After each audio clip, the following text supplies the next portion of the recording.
We're back to the Neil Haley Show, and I'm here again with the inventor and co-founder of Fabulingua, Leslie Omana-Begert. Leslie, thanks for stopping by. And we talked more of the story last time, the origin story, more about why Fabulingua, but we're going to talk about a specific population in education that really this fits really well with, and that's the homeschooling population, because you learned this, created this curriculum based on teaching your own son. So I think it really makes a lot of sense, doesn't it?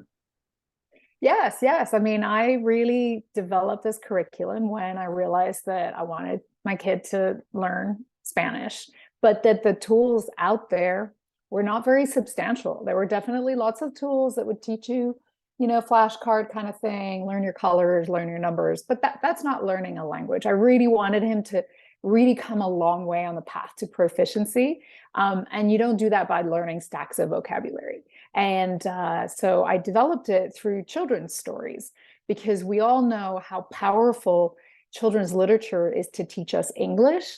And kids that are taught, that are read to a lot in their mother tongue from early childhood, those kids become so much more proficient at English that you can see that difference in proficiency when they're in college. And I figured, hang on a minute, if reading so much in English will help you develop English so you're so much better at it in college, might it not also be equally helpful for learning a second language?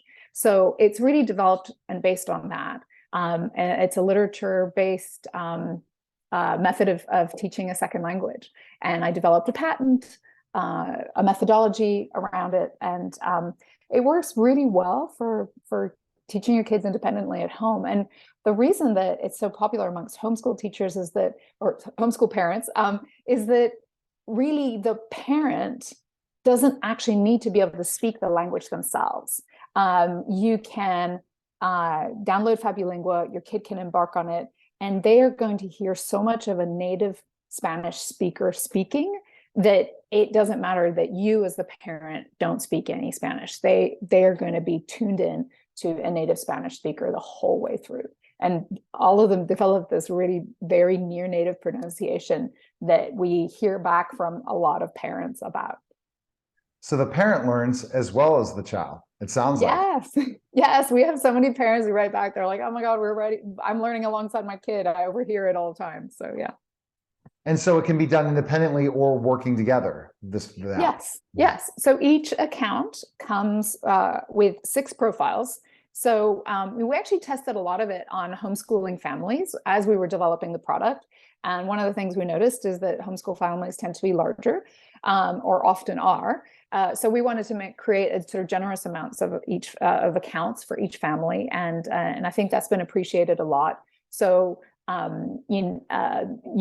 if you can make your own account as a parent, or you can kind of read alongside or learn alongside as you just overhear what your kid is listening to. But you could also get competitive against them and have your own profile. So someone else can learn better. So hopefully a parent can learn their child for sure. But you said, well, actually, it's usually the other way around. Oh, really? Okay. Well, their pronunciation at that age, when you're under the age of 10, if you learn a second language before the age of 10, you are so much more likely to become to sound near native. And so your brain is wired that way at that age. And so their pronunciation is usually, at the end of using Fabulingua, it is so much better than the parents who, older brains just pick up pronunciation. It's harder for us to pick up local pronunciation. Whereas the kids, if they're listening to a native speaker, if they're listening a lot to a native speaker, they will sound near native if they're learning underneath the age of 10. Well, it sounds like it for sure. Now, so let's kind of talk about a bigger family. Let's say they have 4 kids they're homeschooling. What makes Fabulingua so special, especially for the little ones, that you can have multiple of them learning at the same time, right? And kind of just monitoring. Yeah, well, I think one of the things that makes it actually special is that the family price is the same no matter how many of those 6 profiles you use. So it's $69.99 a year. So if you do have 6 children, you're teaching them a Spanish curriculum for, $70 a year for all 6 children. So it is really, really good value. And they're getting all of that comprehensible input. They're not just becoming bilingual, they're actually really developing literacy skills and writing skills and spelling skills. So it is really the sort of full complement from reading all the way through to writing, speaking, a lot of pronunciation practice. So it's great value, and the parent doesn't have to be involved. We are, all of our stories are set in a mobile game, and the game algorithm is what really takes the kids through the curriculum that we've developed. So the parent really doesn't have to, unless they want to. They can go in and have a look at the profile and see.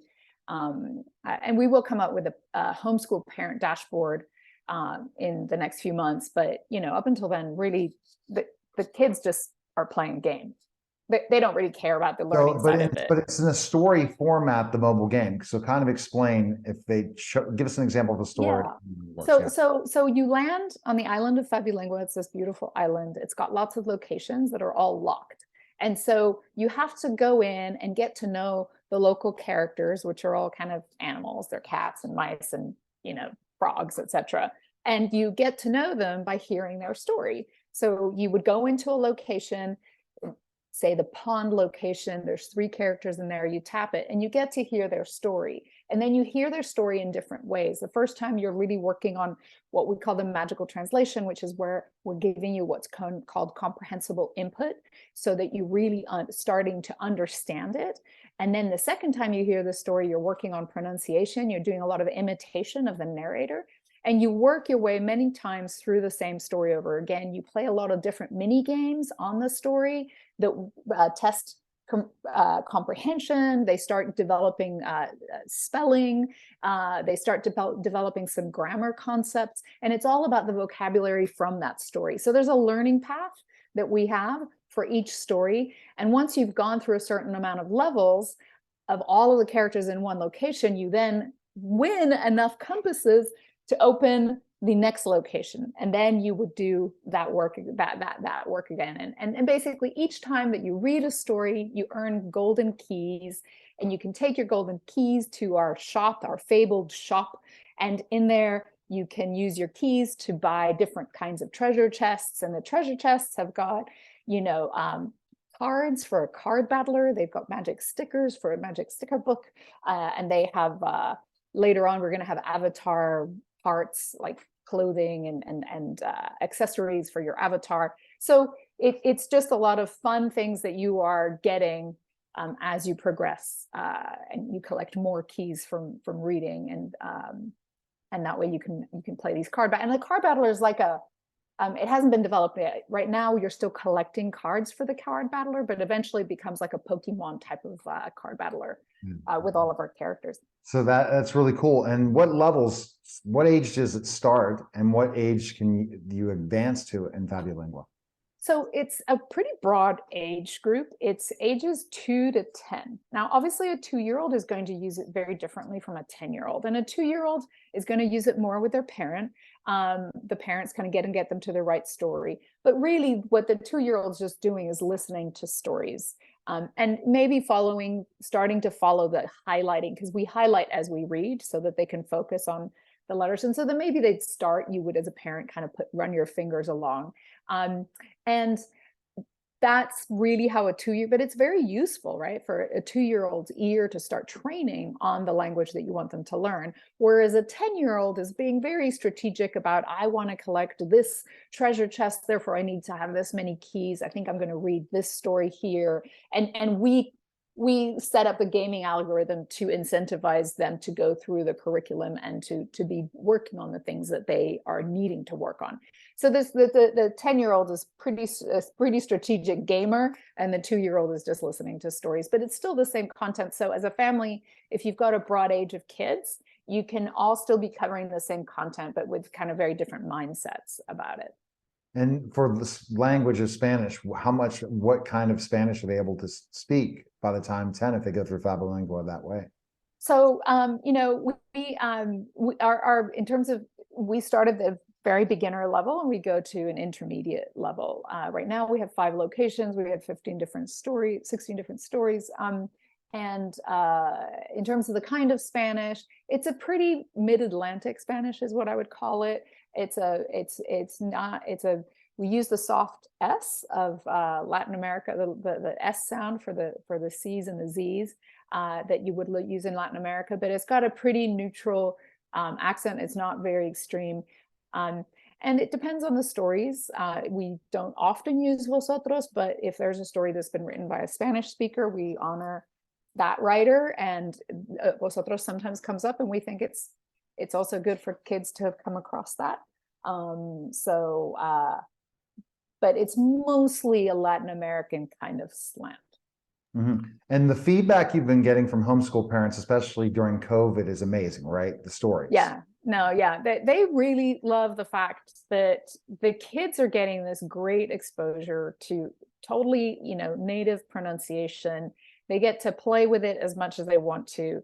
They end up sounding that have this amazing pronunciation, and the parent doesn't really have to do much. So, I mean, homeschool parents work so hard that I think they really appreciate those occasional tools where they don't have to be involved. And I think the other thing that they legitimately appreciate is that it is very well priced, right? They don't have to have private tutoring, which I think some people feel like, oh, in order to really kind of get to a homeschool world language, you would need to do a lot of private tutoring. And even if it's Zoom tutoring, that ends up adding up over the course of a year. Whereas here, it's $70 for the year, and it feels much more affordable. So they appreciate that. And the kids just love it because they're just playing a game, And what's cool is you see the progress. That's the thing. And then you keep adding more things with, again, the homeschooling parents portal, that they can really track their kids, what they're doing specific things, so that really they could see, are they really progressing through each day that they're getting on the app? I think that's so the parent portal right now for the homeschool parent, right now it doesn't exist yet. We're actually developing the teacher portal, and the homeschool portal will be a version of that. Okay. And that will come out in the next couple months. So that portal doesn't exist yet. But in terms of the progress that you're going to see, we do have various blogs on fabulingua.com that really talk about this. There is a thing called the silent period. And I do think that homeschool teachers know this, but I think homeschool parents would do well to know this too. There is this silent period in language acquisition that happens where the child, or the adult, quite frankly, is not generating a lot. Basically, your brain is processing all of this new input and it's arranging it. It's trying to make a mental map out of it. And it's very important that during that time period, we don't stress the child out by demanding output and saying, what did you learn? Tell me, speak, write. It's very stressful. And one of the things that the science of second language acquisition has shown is that any degree of stress is total sabotage of the language acquisition process. So it's very important for parents to respect that silent period. It's going to be different amounts for different kids. For some of them, it's going to be a couple weeks. Some of them is going to be a couple months, and some of them can even be 6 months. But it's important to not get stressed about it. Just keep on giving them the input. Keep on having them listen to the stories, play the games. The whole point of making it into a mobile game is that it is low anxiety, so that we don't trigger that anxiety that is so detrimental to language learning. And so just to, as a parent, just provide that input, and we are a platform of comprehensible input, and don't demand output. And then what we always hear is the parents did that, and then like 6 months down the line, the kids are suddenly like yak. I'm and sure. The kid, yeah, no. And the really interesting thing is that the kids who are brought up, who are taught a second language through comprehensible input, through a comprehensible input approach, they end up becoming the most communicative. They just end up having no fear, just chit chat talking. And that's the beautiful outcome of a comprehensible input led approach, is that they just end up, being very fearless about talking, and very natural. So you just give them their time at the beginning, and then comprehensible input really works. And the best place to go right now is where to learn about Fabulingua. To learn about Fabulingua, you might want to come to our website, which is www.fabulingua.com, FABULINGUA.com. We actually have a lot on our website that you can, and we have a really good blog section that if you're interested in second language acquisition, you really want your kid to acquire a second language, that go in there and read all about it. But if you just are like, I just want to get them in there and I don't want to know anything about it, just go to our, just find us on the App Store or Google Play, look up Fabulingua and download it there and just get your kid going. We appreciate it, Leslie. Thanks again. Thank you so much. You're welcome. You're listening and watching The Neil Haley Show, and we'll be back in just a moment.